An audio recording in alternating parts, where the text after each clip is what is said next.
మొదటి తిమోతి పత్రిక రండి. అక్కడ పౌలు గారు ఏం కోరుతున్నాడు చూడండి. మన అభివృద్ధి, మన వృద్ధి, మన బలం, మన ఎదుగుదల ఎలా కనిపించాలి? మొదటి తిమోతి పత్రిక 4వ అధ్యాయం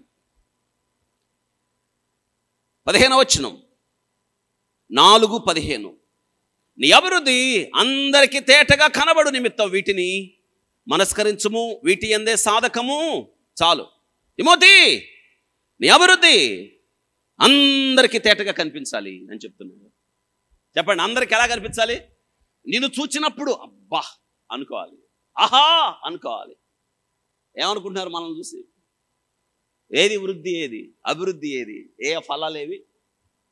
రోజు రోజుకి దిగజారిపోతున్నామే, రోజు రోజుకి బలహీనలు అవుతున్నామే, ఆనవాళ్ళు కోల్పోతున్నామే. కారణం ఏంటో తెలుసా?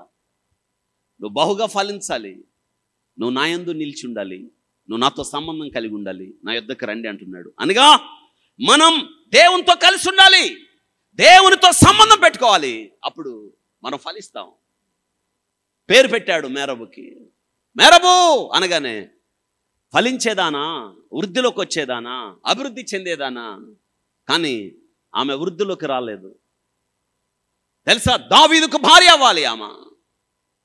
కానీ వాక్యం చెప్తుంది భార్య కానివ్వలేదు, తండ్రి అడ్డుపడ్డాడు.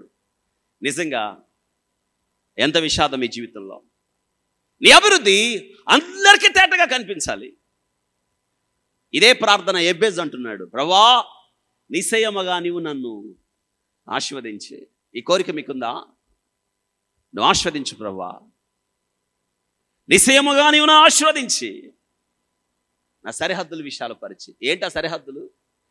దేవుడు నిన్ను ఆస్వాదించాలని. అనగా నువ్వెప్పుడైతే క్రీస్తుతో సంబంధం కలిగి ఉంటావో,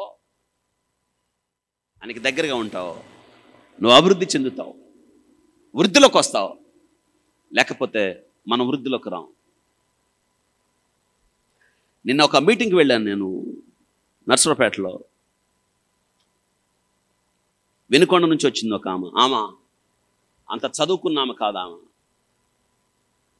చిన్న చిన్న కూలి పని చేసుకున్నామా.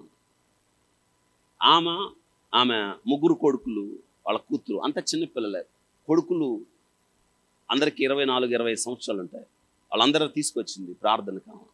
ఆ మీటింగ్కి వెళ్ళాను. కూతురు ఇంజనీరింగ్ చదువుతుంది. ఒక మాట చెప్పింది, వీళ్ళందరూ దేవుడు నాకు ఇచ్చిన బిడ్డలో, వీళ్ళందరికీ పెద్ద ఉద్యోగాలు వచ్చినాయి, భక్తిలో పెంచుకున్నాను, కష్టపడ్డాను, ఈరోజు వృద్ధిలోకి వచ్చారు. అందరికీ దేవుడు ఆస్వాదించి ప్రభుత్వ ఉద్యోగాలు ఇచ్చాడు. దీన స్థితిలో ఉన్నప్పుడు మమ్మల్ని జ్ఞాపకం చేసుకున్నాడు, కష్టాన్ని దీవించాడు. ఇప్పుడు మా ఊరిలో చర్చి కట్టడానికి మాకు ఒక కోరిక ఉండేది. ఆ చర్చి కట్టడానికి దేవుడు నా కుటుంబాన్ని వాడుకున్నాడు.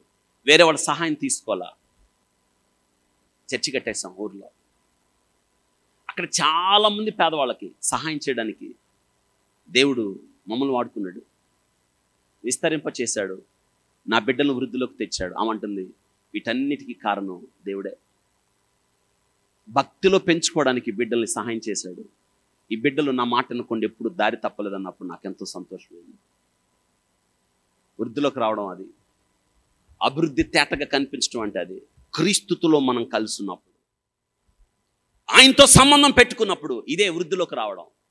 నిశ్చయముగా నీవు నన్ను ఆస్వాదించి నా సరిహద్దులు విశాలపరచు. ఇక్కడే కాదు, మనం విశాలపరచబడాలి, వృద్ధిలోకి రావాలి. వస్తున్నామా? మన వృద్ధి, మన బిడ్డల వృద్ధి, ఆ వృద్ధి కొనసాగుతూ ఉండాలి.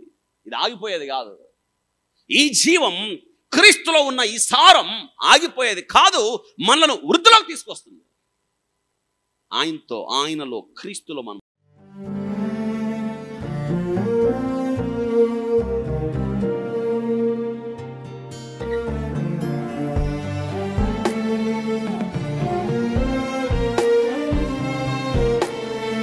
you.